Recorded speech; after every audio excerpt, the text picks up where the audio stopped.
Sir Kalyan గారు. కళ్యాణ్ గారు, మా ఆవిడ చెప్పాడు కదా, మీకు ఏ అవసరాలు ఉంటాయి కదా, ఈసారి కానిచేద్దాం.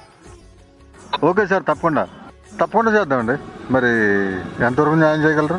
చెప్పాడు మా ఆవిడు, మీ ఫార్మాలిటీ 50,000 వరకు ఉంటుందని. ఈసారి 40,000 కానిచేయండి. అడిగింది పెద్ద మనుషులు కదండి, తప్పకుండా చేద్దాం. మరి ఇప్పుడు ఏమన్నా నచ్చారు ఎరా, కాల్ చేయి. ఓకే అన్నా. సార్ నేను వచ్చేసా. ఇప్పుడు వస్తానండి. మొత్తానికి సెట్ చేశా. మనోడివే అని చెప్పా, ఆయన ఎక్కడా లొంగట్లా.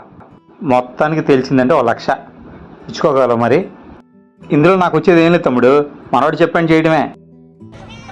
ఈ పని నీకు అవసరం కదా. ఓకే ఓకే, నేను మాట్లాడతా, నువ్వు డబ్బులు ఏం చేసుకో, సరేనా? Okay done. సార్ నమస్తే, థ్యాంక్ యూ. భలే పని చేశారు తమ్ముడు. ఏమైందన్నా? డైరెక్ట్గా ఆఫీస్లో కలిస్తే 40,000తో పని అయిపోయేది. అంటే ఆయన